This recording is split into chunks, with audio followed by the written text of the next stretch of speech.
Hi, I'm Kerley. I'm a professor in zoology. I'm director of the Centre for African Conservation Ecology, and my work focuses very much on how we maintain natural ecosystems in an ecologically and economically sustainable fashion. So if we look at the role of herbivores in these landscapes, many of our reserves are now fenced. So we need to understand what the consequences of constraining the animals into fenced areas is, and then also how to manage that. So a large proportion of my work has been trying to understand how elephants impact on the vegetation here in Addo Elephant National Park. And we've been doing a lot of work on that over the years, and some of this has been using very long-term data sets. We have a 30-year data set on elephant impacts.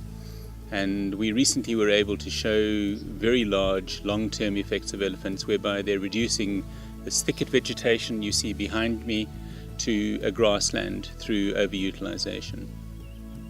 The consequences of this for ecological sustainability are severe.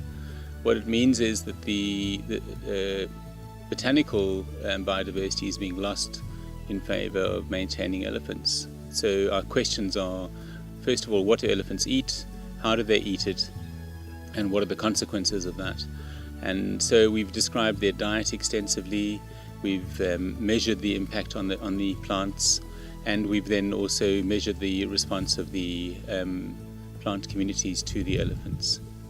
The consequences of elephant impacting vegetation are also not just killing plants, but they're changing the system. The exciting part also about Addo is the spectacular range of herbivores that occur here. And in fact, this is one of the most diverse areas in the world for the number of different browsing species that occur. And so we need to understand how on earth they manage to coexist.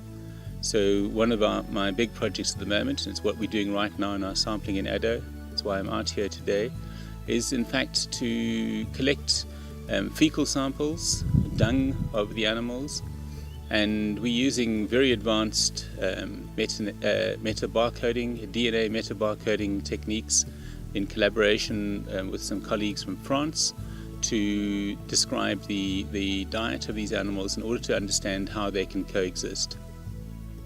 Another component of our work then is in many national parks and many nature reserves at the moment there are large-scale attempts to reintroduce predators into these ecosystems. And one of the concerns here in Addo, for example, has been what are the lions doing to the buffalo. So for 10 years now we've been measuring the interaction between lions and buffalo, and it's a really neat project, because what it's shown is initially the buffalo were naive and the lions were able to kill them, mainly because the buffalo ran away from the lions, and the lions could then run up behind the herd and take out the juveniles. And the consequence of that was in fact that there were very few calves surviving. So in 2007 there were significant concerns about were the lions wiping out the buffalo.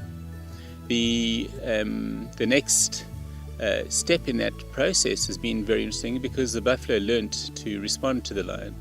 And so our research has shown that the buffalo now form very large social groups, and when they encounter lions they form a very tight group, and the males go forward, the bulls go forward and actually will attack and chase the lions away. So the process has changed from the lions killing naive buffalo to buffalo being clever enough to deal with lions. So what we're realizing is that the initial concerns about lions and buffalo not being sustainable was not appropriate, but in fact if they're properly managed, it is possible to keep lion and buffalo together. And the secret to that seems to be that you must have large herds of buffalo. So nature reserves which can't support lots of buffalo should not try and put lion in with the buffalo, because the lion will just eat all the buffalo.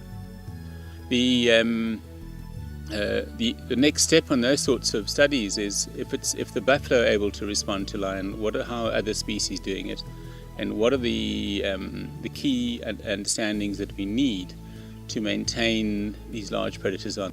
And then if you take all of this together, how on earth does this work out for sustaining our nature reserves and our national parks? And In the 1990s, we developed the proposal to expand the Addo Elephant National Park, and that has really been focused around the linkage between ecotourism and conservation as an economic opportunity. We've been working more on that recently, and one of my PhD students has just shown a really neat study, because one of the manager's responses was, if we want to have more tourists, we must have more elephants. But of course, more elephants means more impact on the vegetation. So we asked the very simple question, if you have more elephants, are tourists more likely to see the elephants? And the answer, surprisingly, is no. So what this says is that you don't need a lot of elephants to achieve tourism satisfaction. And so what we're doing is we're coming around to this full circle then of linking the economic opportunity through tourism with the biological consequences of the impact of these large herbivores on the vegetation. And what it also does is, every time we undertake one of these studies, we not only improve our ability to better manage these natural ecosystems, and natural insofar as what we are able to maintain these days, because we have to remember they are fenced ecosystems.